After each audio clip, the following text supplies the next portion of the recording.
Dr. Sonali Rathi, and once again welcome back to the YouTube channel that is Physics Friction of Mind, where we are dealing with the physics of a 12th standard. So friends, I just hope you all are fit and fine. And in our previous lecture, we have completed the chapter that is magnetic fields due to electric current. So friends, एक चीज़ आपने देखी होगी कि उस chapter में number of derivations हमने देखे, number of फॉर्मूले हमने डिराइव किए, right. So that was the chapter of applied physics. So बहुत सारे फॉर्मूले उस चैप्टर में हैं, तो आपको एक काम करना है, if possible just make a formula sheet. सारे फॉर्मूले जो है वो आप एक पेज पे लिख लीजिए, so that it will be easier for you to study and in order to revise all those formulae. Okay, and as far as the contents are concerned, so that chapter is important for the numericals, because आपने exercise अगर देखी होगी, so exercise में maximum numericals ही पूछे गए हैं, right. और numericals आपको तभी सॉल्व करते आएंगे जब आपको फॉर्मूला पता होगा, और फॉर्मूला डिराइव करने के लिए आपके कॉन्सेप्ट्स बहुत क्लियर चाहिए. सो जो भी छोटे छोटे की पॉइंट्स हमने उस चैप्टर में देखे थे वो अच्छे से करना बहुत ज़रूरी है. Okay, so as far as your exams are concern, this chapter, that is magnetic fields due to electric current, is important for the numericals. Okay, so solve all the numericals which are given in exercise, and if you come across any difficulty or any query, you can put your query in a comment box. You will definitely get a solution. Okay, so तो हमारी जो journey है 12th standard की, इस journey की 2 steps जो है वो हम पार कर चुके हैं. दैट मीन्स हमने 2 चैप्टर्स जो है वो सक्सेसफुली कंप्लीट कर लिए हैं. सो ऑब्वियसली ये लेक्चर में हम एक नया चैप्टर डिस्कस करेंगे, और उस चैप्टर का नाम बोर्ड पे आप पढ़ चुके होंगे, that is mechanical properties of a fluid. Okay, and this chapter is alternatively called as fluid mechanics.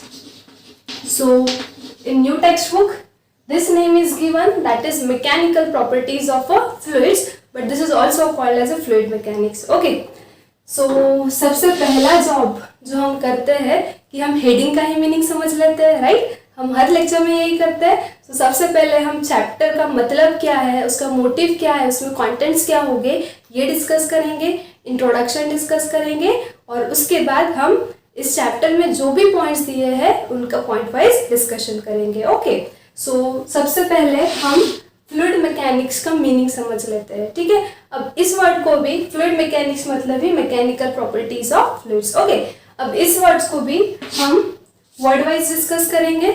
सबसे पहले we will discuss what is mean by fluid, then will discuss what is mechanics, and then will combinedly discuss what is fluid mechanics. Okay, so fluid word is there, right.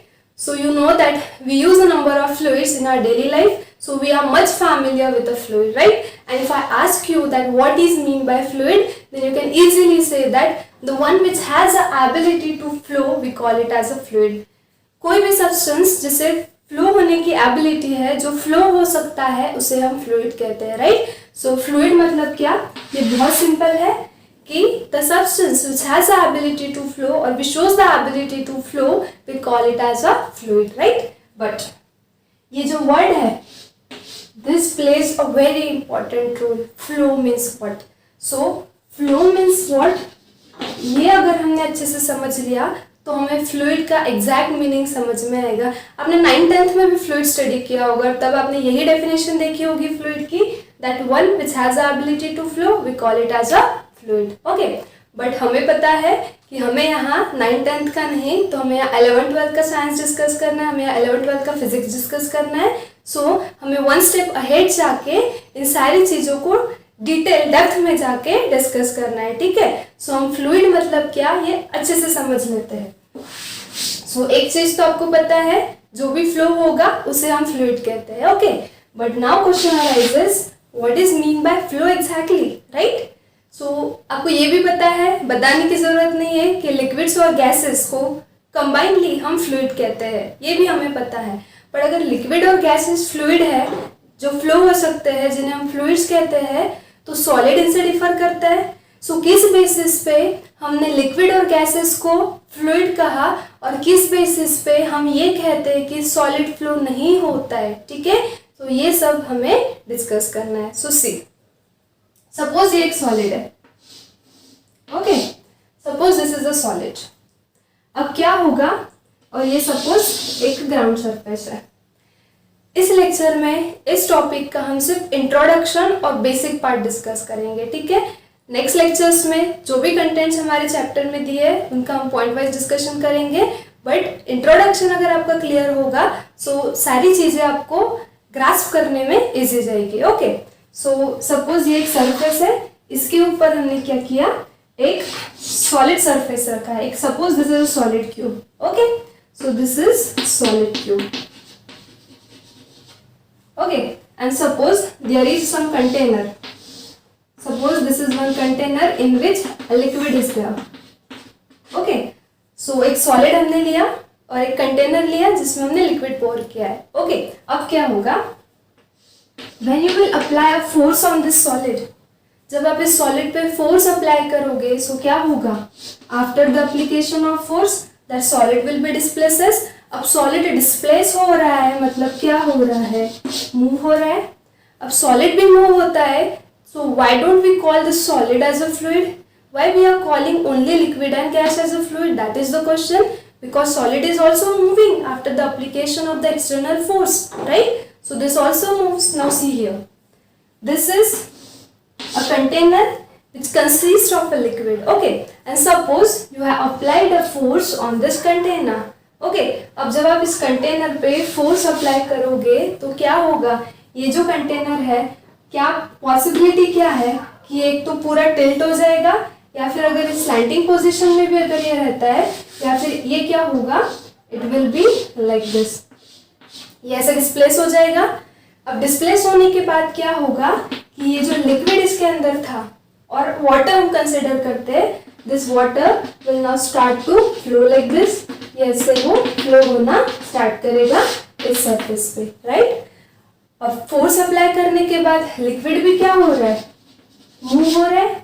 सो दोनों move हो रहे हैं. Force apply करने के बाद solid भी move हो रहा है, फोर्स अप्लाई करने के बाद लिक्विड भी मूव हो रहा है. बट क्यों हमने सिर्फ लिक्विड या गैस को ही फ्लूइड कहा, क्यों, फ्लो मीन्स व्हाट, ये हमें डिस्कस करना है. सो नाउ सी, अब यहाँ पे क्या हो रहा है, क्यों सॉलिड फ्लूइड नहीं है और क्यों लिक्विड और गैस फ्लूइड है, क्यों यही फ्लो करते हैं, ये भी तो मूव हो रहा है. सो सी, यहाँ पे क्या हो रहा है, as soon as you have applied the force on this cubical box which is acting as a solid, now what is happening, this box, ये जो बॉक्स था, ये फोर्स अप्लाई करने के बाद डिस्प्लेस हुआ, मतलब मूव हुआ और ये यहाँ पे आया. ठीक है. एक चीज आपको पता है, सॉलिड या फिर any matter consist of number of small elementary particle, we call it as a atom, right. So ये एटम्स है. और एक चीज हमें पता है कि सॉलिड में जो एटम्स होते हैं, जो पार्टिकल्स होते हैं, उनकी जो पोजीशन है वो फिक्स्ड होती है, right. So see what happen, suppose we have drawn this much particles which are present inside the solid having a fixed position. अब आपने फोर्स अप्लाई किया, फोर्स अप्लाई करने के बाद सॉलिड डिस्प्लेस हुआ और डिस्प्लेस होके इस न्यू पोजीशन पे आया. ओके, अब क्या हो रहा है यहाँ पे, the solid is moving. Okay, it's making a displacement, but the entire solid is moving. Entire solid ने displacement किया है, but what about these particles which are present inside the solid? It remain as it is, like this. It doesn't changes. It's interatomic separation. It remain as it is. Solid entirely move हुआ, but उसके अंदर के जो particles है जिससे वो solid बना है, उनकी position डिस्प्लेस होने के बाद भी फिक्स्ड है. सो इस मोशन को, इस मूवमेंट को हम कहते हैं डिसिप्लिन मूवमेंट और डिसिप्लिन मोशन, वेयर तो the movement is taking place but the position of internal particles is fixed. That is called as a discipline motion and that we simply call it as a motion और a movement. Okay, now here what is happening, as soon as you have applied a force on this liquid, क्या हुआ, ये liquid flow हुआ, right. मतलब liquid ने भी motion perform किया, liquid भी मूव हुआ. बट अब यहाँ पे क्या हो रहा है, सपोज ये first particle, second, third, so on. Suppose this are the particles which are present in the liquid. अब एक चीज आपको पता है, as compare to solid, liquid में जो पार्टिकल्स होते हैं उनमें का जो सेपरेशन होता है, it is quite wider as compare to solid, right. So अब क्या होगा, as soon as you have applied the force on a liquid, okay, liquid is also moving just like a solid, but now what is happening, the particles the particles which is present inside this liquid, जिससे liquid बना है, वो particles जो है वो अब क्या करते हैं, अपनी पोजीशन चेंज करते हैं. मतलब ये फर्स्ट पार्टिकल, ये सेकेंड, ये थर्ड होगा. So after movement, after flow क्या हो रहा है, अगर फर्स्ट पार्टिकल यहाँ पे है तो सेकेंड पार्टिकल यहाँ पे हो सकता है, थर्ड पार्टिकल यहाँ पे हो सकता है, फोर्थ पार्टिकल उसके आगे भी हो सकता है. समझा? मतलब यहाँ पे क्या हुआ कि जो फोर्स अप्लाई करने के पहले जो एक पर्टिकुलर पोजिशंस थी एटम्स की या फिर पार्टिकल्स की, अब क्या हो रहा है, when the liquid is flowing, the positions of the particles are getting changed, and that's why we are getting such kind of motion, and that's why motion is also taking place here. But here the indisciplinary motion is taking place, and that's why this motion is called as a flow. Understood? And you know, just like a liquid, gases also consist of a number of atoms or particles having lots of separation in between them. So the same thing is taking place for the gas, and that is the reason why we include liquids and gases in a fluid, and we consider solid just as a rigid which doesn't perform a fluid motion, it simply perform a such kind of motion. So this is a disciplined motion and this is an indisciplined motion. Understood? So that is the meaning of a word flow. So flow ये word अब जहाँ रहेगा, flow मतलब motion, but flow means exactly what, कि उसके अंदर के जो भी मैटर है, उसके अंदर के जो पार्टिकल्स है, उनकी पोजीशन क्या होती है, चेंज होती है जब वो मूव होते हैं, तो ऐसे मोशन को हम बोलेंगे फ्लो. और जिसमें पार्टिकल की पोजीशन चेंज नहीं होती, बस एंटायर ऑब्जेक्ट मूव होता है, उसे हम कहते हैं सिंपली मोशन और a movement. And that is the reason why solid is not considered as a fluid and liquids and gases are considered as a fluid. Understood? So that is the basic thing that you should know. Definition तो हम school में पढ़ते हैं, but क्यों liquid और gases को ही fluid कहा, flow means क्या, सॉलिड फ्लूइड क्यों नहीं है, ये सब पता होना बहुत ज़रूरी है. सो आई होप आपको भी समझ में आया होगा. ओके, नाउ अब जब आपको फ्लूइड समझ में आ ही गया है, तो अभी हम एग्जाम्पल्स की बात करते हैं, क्योंकि हमें पता है जब तक हमारे सामने कोई भी कॉन्सेप्ट्स के एग्जाम्पल्स नहीं होते तब तक चीज़ें हमें उतनी क्लियर समझ में नहीं आती. सो अभी जो प्रीवियसली एग्जाम्पल हमने डिस्कस किया उस पर से एक चीज़ तो क्लियर हो गई हमें कि लिक्विड और गैस ये काय में आते हैं, this come under a fluid. Okay, but apart from this two states of matter, school में हम 3 स्टेट्स ऑफ मैटर स्टडी करते हैं, सॉलिड, लिक्विड और गैस. सॉलिड फ्लूइड नहीं है, ये हम डिस्कस कर चुके हैं because of the discipline motion.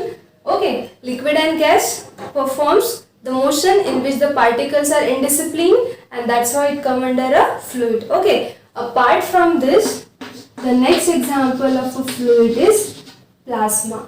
Okay, so after solid, liquid and gas, the fourth state of matter is called as a plasma. अब प्लाज्मा मतलब क्या, तो ये भी हम एक शॉर्ट में क्लियर कर ही लेते हैं कि प्लाज्मा मतलब क्या होता है. सिंपल लैंग्वेज में हम बात करेंगे, हमें बहुत ज़्यादा कॉम्प्लिकेटेड नहीं बनानी है चीज़ों को. ठीक है, अब प्लाज्मा मतलब क्या, कि सपोज एक कंटेनर मेरे पास है, या कंटेनर छोड़ के हम ये रूम ही कंसिडर कर लेते हैं. ठीक है, जैसे, और सपोज ये एक रूम है और इस रूम में मैंने बहुत ज़्यादा हाई टेम्परेचर प्रोवाइड किया है, बहुत ज़्यादा, like the temperature of the sun, you can compare that with the temperature of the sun जो कि मिलियंस डिग्री केल्विन में होता है, राइट. सो अब क्या है, इस रूम में जितनी भी चीज़ें हैं, ये बोर्ड है, कहीं पे कबर्ड होगा, कहीं पे टेबल होगा, कहीं पे चेयर होगी. सो इतने हाई टेम्परेचर पे क्या होगा, सारी जो चीज़ें हैं वो ब्रेक डाउन हो जाएंगी, राइट. अब यहाँ पे क्या हो रहा है कि मिक्सचर हो रहा है, हर चीज़ का मिक्सचर हो रहा है, जहाँ पे कुछ इलेक्ट्रॉन्स भी है, कोई चीज़ के प्रोटॉन्स भी है, right, some neutrons are also there, ions are also there. So this is called as a plasma. So plasma is nothing but the mixture. It's just the mixture which consists of ions, which consists of free electrons, which consists of a proton, which consists of a neutron. So this entire mixture that takes place at a very high temperature, that is simply called as a plasma. Understood? And this is called as a fourth state of matter, and this also come under fluids. Okay. अब और example हम देखेंगे. सो text book अगर आप refer करते होगे तो text book में और कुछ एग्जांपल्स दिए हैं जो आपको डाइजेस्ट नहीं होंगे। आई यूज द वर्ड डाइजेस्ट नहीं होंगे मतलब क्या, हमने अभी डिक्लेयर किया कि सॉलिड फ्लूइड में नहीं आता है, क्यों नहीं आता है ये हमने एक्सप्लेन किया, ठीक है। अब कुछ चीज़ें ऐसी भी होती है जो कि सॉलिड है बट रिजिड नहीं है। सी, जब हम बात सॉलिड की करते हैं सो solid consist of particles having fixed inter atomic और inter particle separation, right. So अब कुछ सॉलिड्स लाइक ऐसे भी है, देखो हम ही बोल रहे हैं कि सॉलिड फ्लूइड में नहीं आता है, और अब जो मैं एग्जांपल्स आपको बताने वाली हूँ फ्लूइड के वो सॉलिड के एग्जांपल है। अब ये दोनों जो स्टेटमेंट है एग्जैक्टली कॉन्ट्राडिक्टरी स्टेटमेंट है। सो यहाँ जो सॉलिड के एग्जांपल हम कंसिडर करेंगे that examples are considered just by considering solid not as a rigid one, okay. So अब डेली लाइफ का ही एग्जांपल हम लेंगे, च्युइंग गम। च्युइंग गम हम खाते हैं, सो वो च्युइंग गम पे अगर आपने फोर्स एक्सर्ट किया सो देखिए उसका जो शेप है वो ऐसे चेंज होता है, मतलब वो ऐसे फ्लूइड की तरह स्प्रेड होता है, right. So we can say chewing gum, though we consider this chewing gum as a solid, but this is not a rigid. So the solid which is not rigid, we can call it or we can consider it as a fluid which flows after the application of a force. Next example, सुबह उठने के बाद हम toothpaste use करते हैं, right, brush करने के लिए। अब टूथपेस्ट, सपोज आपके हाथ में टूथपेस्ट है, नहीं भी होगा तो लीजिए क्योंकि घर पे अवेलेबल है और आप ये कर सकते हो, ठीक है। वो टूथपेस्ट को पीछे से प्रेस कीजिए, प्रेस करने के बाद क्या होगा, वो टूथपेस्ट बाहर आता है, और जब वो बाहर आता है तो आपने देखा होगा it flows like this, right. That means it also acts as a fluid. So toothpaste is also example. अब किचन में, जो लोग कुकिंग में इंटरेस्टेड हो गए उनके लिए एग्जाम्पल है, किचन में हम फ्लोर का डो बनाते हैं, राइट, चपाती बनाने के लिए, ओके। सो वो जो डो है उसको आप उस पर आप फोर्स अप्लाई कीजिए, फोर्स अप्लाई करते से उसका जो शेप है वो से इरेगुलरली चेंज होता है, इट फ्लूइड की तरह वैसे स्प्रेड होता है, right. So that dough is also, that flour dough is also example of fluid, okay. So if you'll refer the textbook, these three examples are also given, okay. This is not given, these examples are given, but ये थोड़ा सा हमारे लिए अनडाइजेस्टेबल था कि toothpaste और Dove तो solid है फिर भी ये फ्लूइड कैसे है। तो अब एक पर्टिकुलर कंसेप्ट जो हमारे माइंड में है, सॉलिड फ्लूइड नहीं हो सकता, तो वो रिजिड सॉलिड के लिए ये जो सॉलिड्स है this also come under fluid as this are showing the properties of a fluid, understood. So this are some of the examples of a fluid. So now basically everything is cleared regarding fluid, regarding flow, regarding fluid motion and the examples. अब fluid mechanics की बात हमने की थी, मतलब ये हमारे जो चैप्टर का नाम है mechanical properties of a fluid. अब फ्लूइड मतलब क्या ये तो हमें पता चल गया, अब बात करते हैं मैकेनिक्स की। सो इन जनरल भी आपको पता है कि mechanics is one of the branch of physics in which we study the objects which are at rest and which are in motion. So we call it as a statics and we call it as a dynamics. Okay. अब यहाँ पे object की study हम नहीं करने वाले हैं because we are dealing with the motion of a fluid, we are dealing with the fluid mechanics, so we are only interested in this fluids, okay. अब इसमें भी ये तो जैसे हमने एग्जांपल दिए हैं, अब गैस जो है, gas is also fluid, but gas की जो भी डिटेल स्टडी है उसके लिए एक इंडिविजुअल चैप्टर हमें दिया है हमारे सिलेबस में, that is kinetic theory of gases. तो इस फ्लूइड का जो भी स्टडी है वो हम उस चैप्टर में इंडिविजुअली करेंगे, मतलब इस चैप्टर में हमारा मेन फोकस काय पे होगा, तो वो होगा इस पे, that is liquid. So one thing is clear, fluid mechanics जो चैप्टर हम डील कर रहे हैं, mechanical properties of a fluid, in which we have to study this fluid and that is liquid, okay. But the word mechanics is there. So in mechanics we deal with both statics as well as dynamics. Statics means stationary, dynamics means moving. अब जो state of matter हम study करने वाले हैं वो है liquid, that is fluid, right? So अगर वो fluid static होगा मतलब stationary होगा, rest में होगा, so उसकी जो study करते हैं that is called as a hydrostatics. it come under hydrostatics. You know the meaning of what hydro means water, water is a fluid, right? And if your fluid is in motion, then that is called as a hydrodynamics. So these are the sub branches. Okay, so one thing is very clear, in this chapter we are dealing with a fluid. We are dealing with which fluid? Liquid. If the liquid is at rest, we will do the study in this sub branch, that is hydrostatics.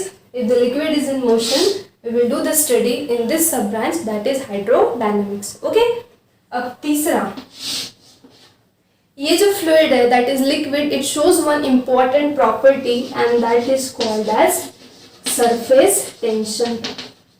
बहुत interesting है surface tension, जो हम daily use करते हैं, detergent हम use करते हैं. Okay, so regarding that there is a most important property of a fluid that we call as a surface tension. अब इसमें से मुझे क्या बताना है, तो एक चीज क्लियर हो ही चुकी होगी, chapter is having a very broad range. So this chapter actually it's a combo of three chapters, okay, और 3 सब टॉपिक्स वी कैन से. सो इस चैप्टर में हमें फ्लूइड स्टडी करना है, मतलब लिक्विड स्टडी करना है, और वो लिक्विड जो है वो हम इस तरह से स्टडी करेंगे 3 सब ब्रांचेस में. सो सबसे पहले हम लिक्विड एट रेस्ट स्टडी करेंगे, that we call as a hydrostatics. Then we will study the liquid in motion, we call it as a hydrodynamics. And then we will study the important property of a liquid and that is called as a surface tension. Okay, so this is the entire motif of your chapter, that is mechanical properties of a fluid. Okay, अब liquid की study हमें इस chapter में करना है. अब if we are talking about the fluid, that is fluid means we can say a liquid in motion, then it becomes quite complicated to study the fluid which is in motion. And in order to overcome this particular discrepancy, we consider the fluid and that we called as a ideal fluid. Fluid की study तो हम कर रहे हैं, right. अब fluid rest पे होगा तो उसकी स्टडी करना इजी है, बट वही फ्लूइड अगर मोशन में होगा, सो उस मूविंग फ्लूइड की जो स्टडी है वो करना थोड़ा सा कॉम्प्लिकेटेड है.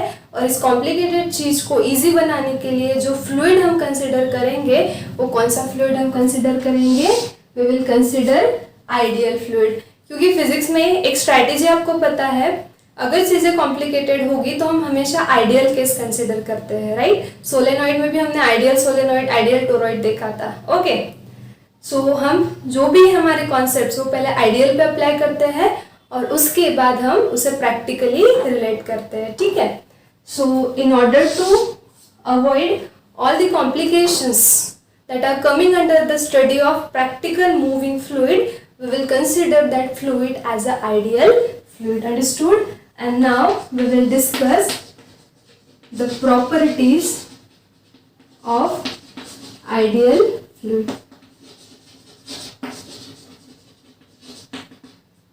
ये बहुत इम्पोर्टेंट है क्योंकि पूरे चैप्टर में हमें फ्लूइड की स्टडी करना है और कौन सा फ्लूइड हमें लेना है. आइडियल फ्लूइड के बारे में हम बात कर रहे हैं, तो वो आइडियल फ्लूइड की प्रॉपर्टीज क्या होगी, ये अगर हमें पता होगा तो ही हम उस फ्लूइड को डिटेल स्टडी कर पाएंगे, राइट. जैसे कि हम किसी से फ्रेंडशिप करते हैं, सो हम पहले उसकी पूरी डिटेल इन्फॉर्मेशन कलेक्ट करते हैं, उसके बाद उससे फ्रेंडशिप करते हैं. वैसे ही हमें फ्लूइड स्टडी करना है, सो सबसे पहले हम क्या करेंगे, उस फ्लूइड की, उस आइडियल फ्लूइड की जो भी प्रॉपर्टीज़ है उसको स्टडी करेंगे. वो प्रॉपर्टीज़ अगर हमें समझ में आ गई तो हम उस फ्लूइड को इजीली स्टडी कर पाएंगे. ठीक है.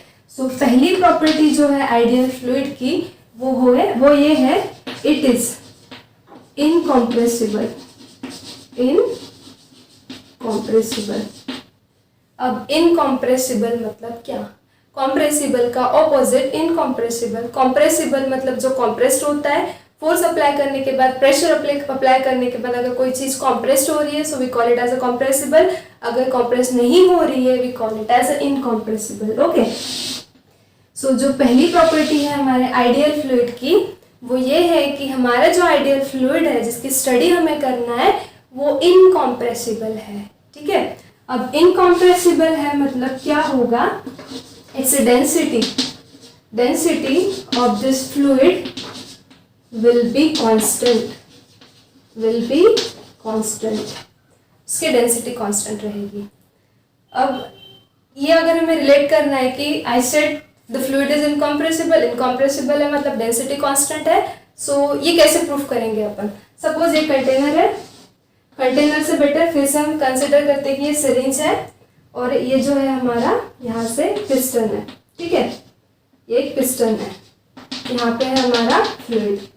ओके, अब पिस्टन अंदर इंसर्ट करने के बाद अगर आपका फ्लूइड इनकम्प्रेसिबल होगा तो क्या होगा, वो कॉम्प्रेस नहीं होगा।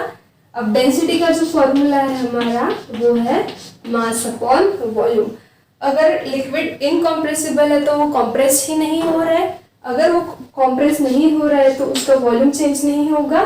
सपोज हम कंसिडर करते हैं having a volume of 1 metre cube and having a mass of 1 kg।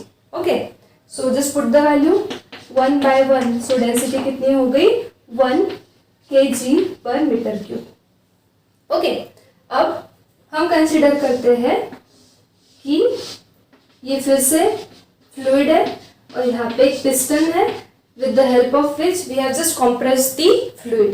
Fluid compressible, fluid जो है वो incompressible है, right? बट जस्ट हमें जस्ट प्रूफ करना है कि इनकॉम्प्रेसिबल है तो डेंसिटी कैसे रहेगी, कांस्टेंट रहेगी। अब सपोज इस फ्लूइड को हमने कंप्रेस कर दिया।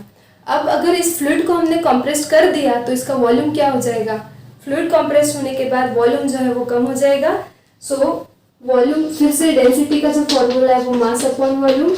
अब आप कंप्रेस करो या एक्सपैंड करो, मास नेवर चेंजेस, सो मास इतना ही रहेगा 1 kg। अब फ्लूइड को अगर आपने कंप्रेस कर दिया तो उसका वॉल्यूम क्या हो जाएगा, डिक्रीज हो जाएगा। सो इनिशियल वॉल्यूम जो था 1 मीटर क्यूब, सपोज वो डिक्रीज होके कुछ हो गया 0.8 मीटर क्यूब। ओके, और इसका आंसर जो भी आप निकालोगे वो इससे डिफर करेगा।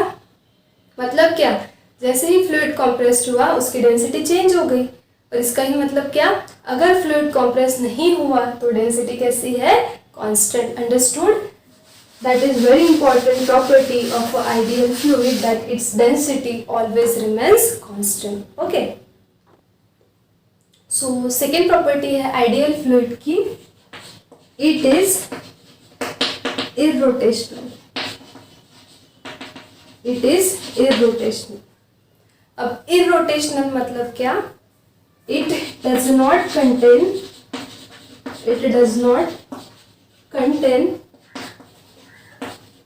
turbulences। इसका बेस्ट एग्जांपल अगर देना होगा, सो सिगरेट का जो स्मोक होता है वो अगर आपने ऑब्जर्व किया होगा, सो जब भी कोई स्मोकिंग करता है तो वो जो स्मोक है वो पहले ऐसे स्ट्रेट जाता है, ऐसे स्ट्रेट जाता है and then it goes like this, it goes like this, right?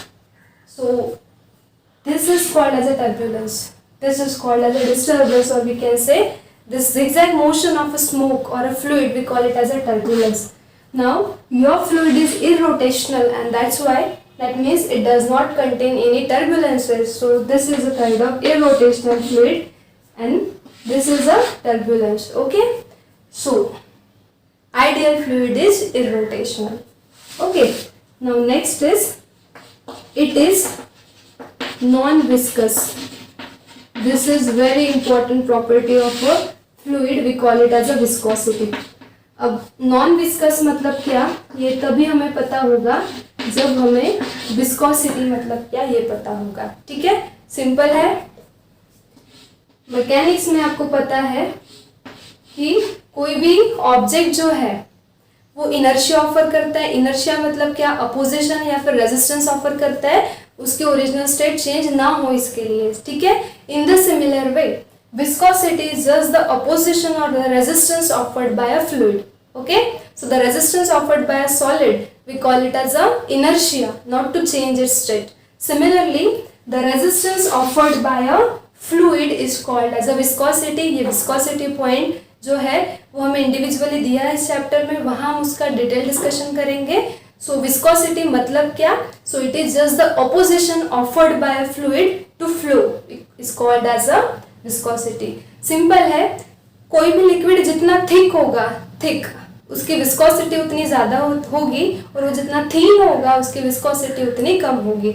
अब मैंने कहा विस्कोसिटी मतलब opposition offered by a liquid to flow is called as a viscosity. Simple example हम लेंगे, सपोज ये एक इंक्लाइन प्लेन है, ये एक इंक्लाइन प्लेन है, यहाँ पे सबसे पहले आप एक वाटर ड्रॉप डालिए, ठीक है। अब वो वाटर ड्रॉप क्या होगा, इजीली इस इंक्लाइन सरफेस पे फ्लो होगा। अब क्या करिए, वाटर ड्रॉप की जगह पे यहाँ पे एक हनी का ड्रॉप डालिए, हनी, शहद, ओके। अब you know that as compare to the water honey is thick, thick means it will offer high viscosity, जितनी विस्कोसिटी ज्यादा उतना अपोजिशन ज्यादा, मतलब क्या एंड करके क्या होता है, इस ये जो हनी है it is highly viscous and that's why it offer more resistance and that's why it flows only up to this and then stops, वो भी बहुत देर लगाता है फ्लो करने के लिए, right. So this is called as a viscosity. So viscosity is the opposition offered by a fluid to flow is called as a viscosity. Now but you are talking about the ideal fluid and your ideal fluid is non-viscous.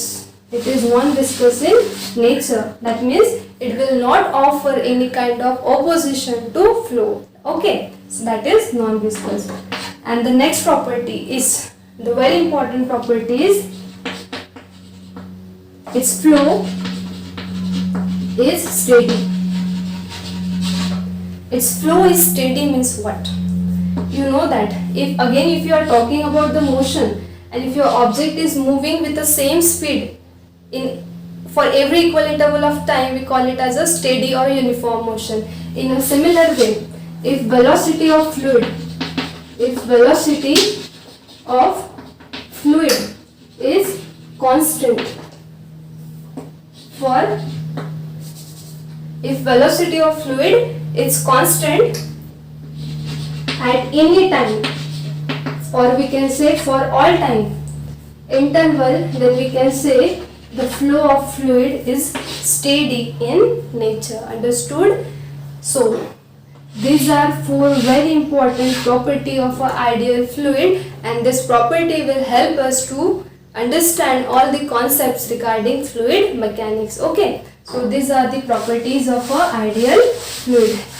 You can note the properties just by taking a screenshot or just by pausing the video. Okay, now मैंने पहले ही कहा था कोई भी property या कोई भी चीज़ जो कोई कॉन्सेप्ट है वो हम आइडियल पे अप्लाई करते हैं और उसके बाद हम उसे प्रैक्टिकल से रिलेट करते हैं। सो अब हम जो प्रॉपर्टी स्टडी करेंगे वो होगी जनरल प्रॉपर्टीज ऑफ फ्लूइड। अब हम फ्लूइड की जनरल प्रॉपर्टीज डिस्कस करेंगे। मीन्स नाउ हियर जो भी प्रॉपर्टीज हम अभी डिस्कस करेंगे फ्लूइड की, it is applicable for all kinds of fluids, not for the ideal fluid. Okay, so the very first important property of a fluid is that it has a ability to flow, जो कि हमारी definition है, it has ability to flow. Okay, next important property जो है it is that it does not have its own shape. It does not have its own shape means what? It takes the shape of container in which you pour that particular fluid. Understood? और इससे ही जो next important property हम लिखेंगे and that is modulus of rigidity. Modulus of rigidity of fluid is 0. This is very important property and this property can be asked in the MCQ.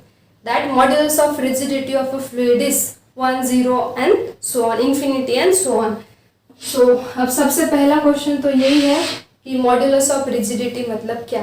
अब जिन्होंने 11th standard में जो chapter है हमारा elasticity जो था, जिसमें हमने elastic properties of solid study किया था, वो अगर स्टडी किया होगा सो यू नो, और जिसके लिए जिनको ये नहीं पता, सो एक शॉर्ट में मैं आपको बताऊंगी that what is mean bye modulus of rigidity. Okay, suppose I have one cube, ये क्यूब मेरे पास है, of course this cube is a solid. Okay, suppose इस क्यूब की जो ये लोअर लेयर है वो फिक्स कर दी। ओके, और अब सपोज इस पे फोर्स अप्लाई किया, सपोज एक टेंजेंशियल फोर्स या normal force, sorry parallel force अगर मैंने अप्लाई किया, तो अब क्या होगा, ये सॉलिड है, ये सॉलिड है जो कि रिजिड है, और इसकी वजह से ये क्या करेगा, ऑपोजिशन ऑफर करेगा, not to change its shape, right. So modulus of rigidity is just the opposition offered by a substance not to change its shape, that we call as a modulus of rigidity. अब liquid के case में क्या हो रहा है, suppose ये liquid है, okay, ये ग्लास है जिसमें ये लिक्विड है. अब जैसे ही मैंने इस लिक्विड को ग्लास में पोर किया, लिक्विड ने ग्लास का शेप ले लिया, राइट. अब सपोज मैंने क्या किया, इस ग्लास पे फोर्स अप्लाई किया या फिर इस ग्लास को टिल्ट किया. अब टिल्ट होने के बाद जो न्यू पोजीशन होगी ग्लास की, it will be like this, it will be like this, right. So जब आप ग्लास को टिल्ट करोगे फोर्स अप्लाई करने के बाद, तो क्या होगा, अब ये आप प्रैक्टिकली कर सकते हो घर पे. ये जो लिक्विड का शेप ऐसा था, अब ये क्या होगा, it will be like this, it will be like this, okay. मतलब क्या हो रहा है, जैसे ही सॉलिड पे आपने फोर्स अप्लाई किया, सॉलिड क्या कर रहा है, अपोजिशन ऑफर कर रहा है, वो अपना शेप चेंज नहीं कर रहा है, मतलब it has a certain modulus of rigidity. But as soon as you applied the force, you applied the parallel force on liquid, what is happening, the shape, though the container is same, but as soon as you applied the force, the shape of that liquid is changed. See the shape, this is like this and this is like this. That means liquid ने कोई opposition offered नहीं किया, और opposition offered ना करने के वजह से उसका शेप जो है वो क्या हो गया, चेंज हो गया. अब अगर लिक्विड ने कोई अपोजिशन ही ऑफर नहीं किया है, सो ऑब्वियसली उसका जो मॉड्यूलस ऑफ रिजिडिटी है वो कितना होगा, 0 होगा. और कुछ लिक्विड ऐसे भी है जो थोड़ा सा अपोजिशन ऑफर करते हैं शेप चेंज करने के लिए, सो हम कह सकते हैं कि उन लिक्विड को, उन फ्लूइड्स को निग्लिजिबल मॉड्यूलस ऑफ रिजिडिटी रहता है. But if you are generally talking about the fluid, then modulus of rigidity of fluid is always 0. So I guess you know the meaning of word modulus of rigidity. Okay, this is very important property of a fluid. Now next important property of a fluid is it cannot withstand with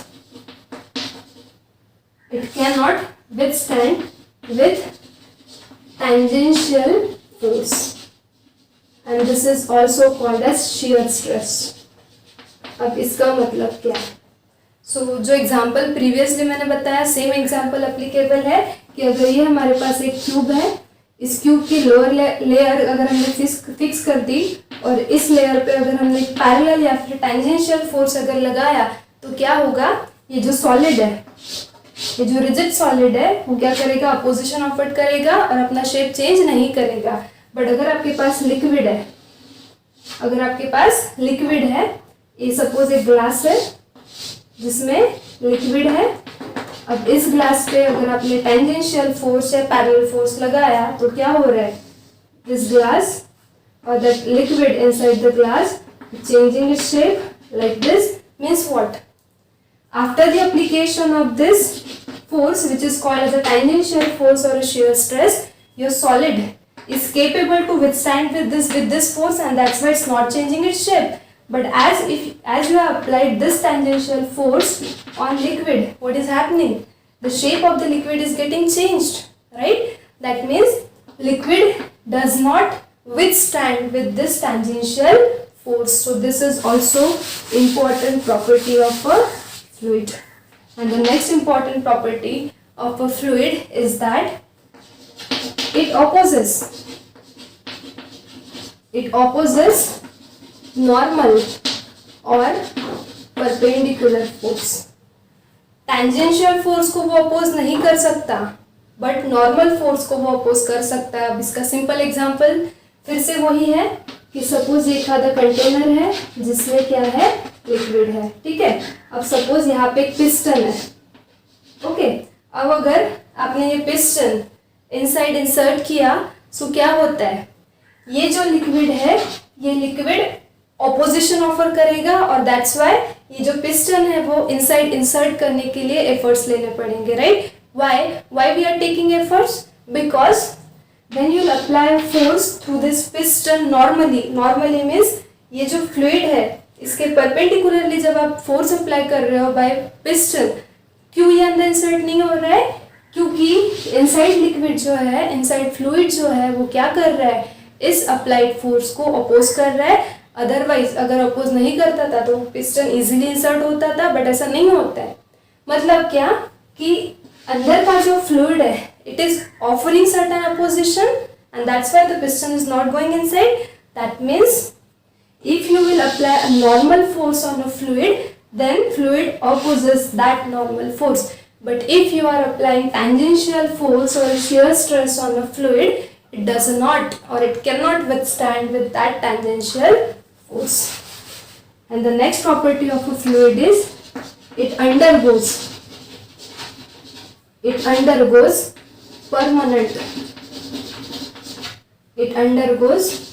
permanent deformation. Deformation मतलब क्या? फिर से एक नया word.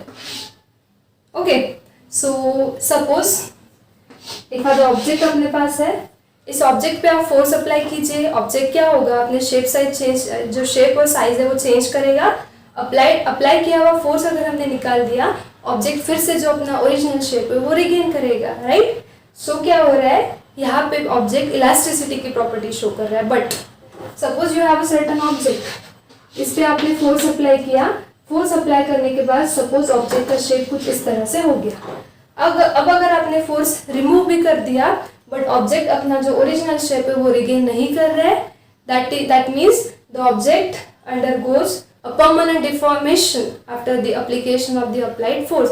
मतलब force apply करने के बाद अगर ऑब्जेक्ट का शेप चेंज हो रहा है, so that is called as a deformation. Understood? So as the opposition of a fluid is very less, as the rigidity modulus of rigidity is 0, it easily undergoes the deformation. That means it easily changes its shape and size. Okay, so that is also the important property of a fluid. Okay, so चार properties जो हमने discuss की थी वो ideal fluid के लिए है, और ये जो 5 प्रॉपर्टीज हमने डिस्कस की ये हमारे जनरल फ्लूइड के लिए है। Okay, so this is all about the introduction of this chapter. और एक इम्पॉर्टेंट चीज है वो आप ध्यान में रखिए, जब हम कोई ऑब्जेक्ट की बात करते हैं, ओके, जो मैकेनिक्स में हम ऑब्जेक्ट का ही मोशन स्टडी करते हैं, सो ऑब्जेक्ट को मास होता है, ओके, और हम ऑब्जेक्ट पे क्या अप्लाई करते हैं, फोर्स अप्लाई करते हैं, और फोर्स अप्लाई करने के बाद ऑब्जेक्ट जो भी मोशन शो करता है उस मोशन की हम स्टडी करते हैं जनरल मैकेनिक्स में, right. But when we talk about fluid it was a object, but when we talk about the fluid, so while considering a fluid instead of a force we will always consider a term that is pressure. क्या consider करेंगे हम? Pressure. ये बहुत important है, ये आप ध्यान में रखिए। और नेक्स्ट, कोई भी ऑब्जेक्ट को मास तो होता है, राइट, ऑब्वियसली फ्लूइड को भी मास होगा, बट यहाँ पे fluid doesn't have its own shape, so shape change होता है, राइट। बट हमने जो आइडियल फ्लूइड डिस्कस किया था वो इनकम्प्रेसिबल था, मतलब उसकी डेंसिटी कैसी थी? कांस्टेंट थी। मतलब जैसे ही ऑब्जेक्ट का मास कांस्टेंट होता है वैसे ही आइडियल फ्लूइड की जो डेंसिटी है वो कैसी होती है? कांस्टेंट होती है।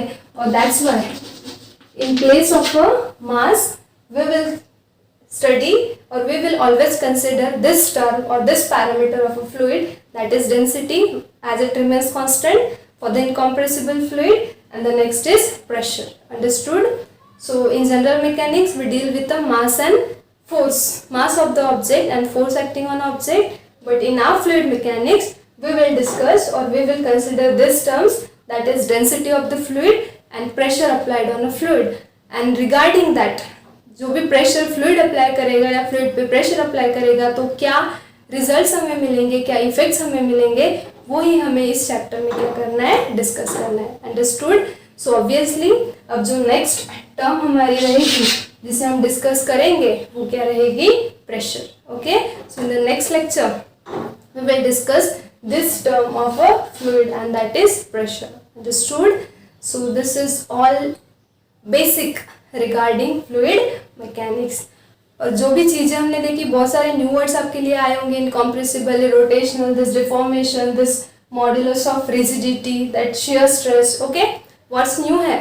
बट जैसे ही मैंने बताया कि हर पॉइंट, हर प्रॉपर्टी एक्सप्लेन करते वक्त जो एग्जाम्पल्स हमने लिए हैं वो सारे एग्जाम्पल्स हम अपने डेली लाइफ में यूज़ करते हैं, एक्सपीरियंस करते हैं, okay. So this is not that much difficult, it is very interesting. और स्पेशली मैकेनिकल इंजीनियरिंग के लिए ये चैप्टर बहुत इंपॉर्टेंट है, दैट इज़ फ्लूइड मैकेनिक्स। इसके बहुत इंटरेस्टिंग एप्लीकेशंस हम और चैप्टर में डिटेल डिस्कशन करेंगे। सो तब तक के लिए इंट्रोडक्शन आप अच्छे से कर लीजिए। अगर ये इंट्रोडक्टरी सेशन आपने अच्छे से कर लिया तो सारा चैप्टर बहुत ईजी है, okay. So this is all for today. In the next lecture, we will come up with the next point from this chapter, that is fluid mechanics or the mechanical properties of a fluid. We will discuss this term of a fluid, that is pressure. Okay. So until then, stay studious, stay curious. Thank you.